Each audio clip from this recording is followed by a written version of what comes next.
Friends, welcome to ಮೈತ್ರಿ cooking channel. ನಾನು ಇವತ್ತು ಮಾಡ್ತಾ ಇರುವಂಥ ರೆಸಿಪಿ ಚಿಕನ್ ಫ್ರೈ ಮಾಡುವ ವಿಧಾನ ನೋಡೋಣ ಬನ್ನಿ.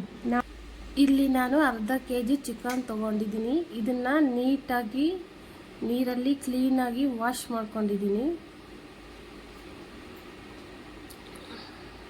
ಫ್ರೈ ಮಾಡೋಕ್ಕಿಲ್ಲಿ 4 ಸ್ಪೂನು ಆಯಿಲ್ ತೊಗೊಂಡಿದ್ದೀನಿ. 2 ದೊಡ್ಡದಾಗಿ ಈರುಳ್ಳಿನ ಚಿಕ್ಕದಾಗಿ ಕಟ್ ಮಾಡ್ಕೊಂಡಿದ್ದೀನಿ. 2 ಟೊಮೊಟೊನ ಚಿಕ್ಕದಾಗಿ ಕಟ್ ಮಾಡ್ಕೊಂಡಿದ್ದೀನಿ. 4 ಲವಂಗ ತೊಗೊಂಡಿದ್ದೀನಿ. 2 ಚಕ್ಕೆ ತೊಗೊಂಡಿದ್ದೀನಿ. 2 ಹಸಿಮೆಣಸಿಕಾಯಿ ತೊಗೊಂಡಿದ್ದೀನಿ. 1 ಕಪ್ ಪುದೀನ ತೊಗೊಂಡಿದ್ದೀನಿ. 1 ಕಪ್ ಕೊತ್ತಂಬರಿ ತೊಗೊಂಡಿದ್ದೀನಿ. 1 ಪಲಾವ್ ಎಲೆ ತೊಗೊಂಡಿದ್ದೀನಿ. 1 ಸ್ಪೂನ್ ಧನಿಯಾ ಪುಡಿ ತೊಗೊಂಡಿದ್ದೀನಿ. 1 ಸ್ಪೂನ್ ಗರಂ ಮಸಾಲ ತೊಗೊಂಡಿದ್ದೀನಿ. ರುಚಿಗೆ ತಕ್ಕಷ್ಟು ಉಪ್ಪು, ಸ್ವಲ್ಪ 1 ಸ್ಪೂನ್ ಖಾರ, 1 ಸ್ಪೂನ್ ಶುಂಠಿ ಬೆಳ್ಳುಳ್ಳಿ ಪೇಸ್ಟ್ ತೊಗೊಂಡಿದ್ದೀನಿ. ಇದನ್ನು ಮಾಡುವ ವಿಧಾನ ನೋಡೋಣ ಬನ್ನಿ. ಒಂದು ಬಾಣಲೆ ಬಿಸಿ ಮಾಡೋಕ್ಕೆ ಇಟ್ಟಿದ್ದೀನಿ. ಅದಕ್ಕೆ 4 ಸ್ಪೂನ್ ಆಯಿಲ್ ಹಾಕಿದ್ದೀನಿ. 4 ಲವಂಗ ಹಾಕಿದ್ದೀನಿ. 2 ಚಕ್ಕೆ ಹಾಕ್ಕೊಂಡಿದ್ದೀನಿ. 1 ಪಲಾವ್ ಎಲೆ ಹಾಕ್ಕೊಂಡಿದ್ದೀನಿ. ಇದಕ್ಕೆ ಇವಾಗ ಚಿಕ್ಕ ಕಟ್ ಮಾಡ್ಕೊಂಡಿರೋ ಈರುಳ್ಳಿನ ಸೇರಿಸ್ಕೊಳ್ತಾ ಇದ್ದೀನಿ. ಚೆನ್ನಾಗಿ ಹಸಿ ಸ್ಮೆಲ್ ಹೋಗೋವರೆಗೂ ಇದನ್ನು ಚೆನ್ನಾಗಿ ಬಾಡಿಸ್ಕೊಳ್ತಾ ಇದ್ದೀನಿ. ಇದಕ್ಕೆ 2 ಮೆಣಸಿನ್ಕಾಯಿ ಹಾಕ್ಕೊಳ್ತಾ ಇದ್ದೀನಿ.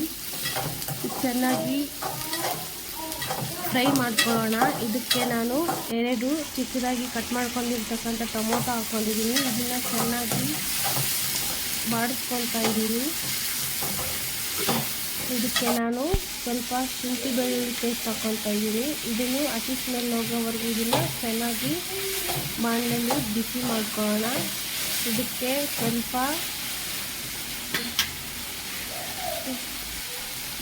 1 ಕಪ್ಪು ಪುದೀನನ ಇದಕ್ಕೆ ಸೇರಿಸ್ಕೊಳ್ತಾ ಇದ್ದೀನಿ.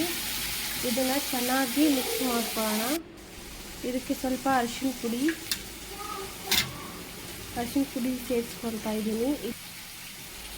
ಇದಕ್ಕೆ ನಾನು ಮುಂಚೆನೇ ವಾಶ್ ಮಾಡ್ಕೊಂಡು ಇಟ್ಕೊಂಡಿರ್ತಕ್ಕಂಥ ಚಿಕನ್ ಇವಾಗ ಇದಕ್ಕೆ ಸೇರಿಸ್ಕೊಳ್ತಾ ಇದ್ದೀನಿ. ಇವಾಗ ನಾನು ಇದನ್ನು ನೀಟಾಗಿ ಎಲ್ಲ ಮಸಾಲೆ ಅದಕ್ಕೆ ಸೇರಿಕೊಳ್ಳೋ ಥರ ಮಿಕ್ಸ್ ಮಾಡ್ಕೊತಾ ಇದ್ದೀನಿ. ಮಸಾಲೆ ಎಲ್ಲ ಚಿಕನ್ಗೆ ಎಲ್ಲ ಹೀರ್ಕೋಬೇಕಲ್ಲ, ನೀಟಾಗಿ ಅದನ್ನು ಮಿಕ್ಸ್ ಮಾಡ್ಕೊಳ್ಳೋಣ. ಇದಕ್ಕೆ ನಾನು ರುಚಿಗೆ ತಕ್ಕಷ್ಟು ಉಪ್ಪು ಹಾಕ್ಕೊತಾ ಇದ್ದೀನಿ.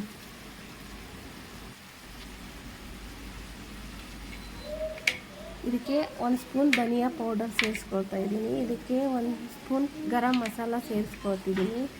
ಇದಕ್ಕೆ 1 ಸ್ಪೂನ್ ಅಚ್ಚ ಖಾರದ ಪುಡಿ ಸೇರಿಸ್ಕೊಳ್ತಾ ಇದ್ದೀನಿ.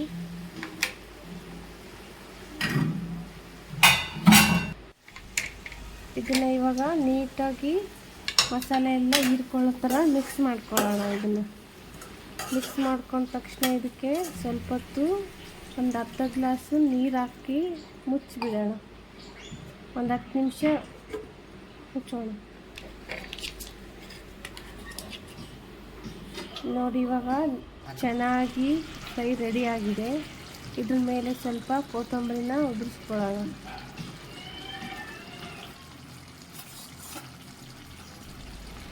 ಚಿಕನ್ ಫ್ರೈ ರೆಡಿ ಆಯಿತು. ಇವಾಗ ನಾನು ಒಂದು ಬೌಲ್ಗೆ ಇದನ್ನ ಸರ್ವ್ ಮಾಡ್ತಾ ಇದ್ದೀನಿ. ಚಿಕನ್ ಫ್ರೈ ನಾವು ಅನ್ನಕ್ಕೆ, ಮುದ್ದೆಗೆ, ಚಪಾತಿಗೆ ಸಖತ್ ಕಾಂಬಿನೇಷನ್, ಸಖತ್ ಟೇಸ್ಟಿಯಾಗಿರುತ್ತೆ.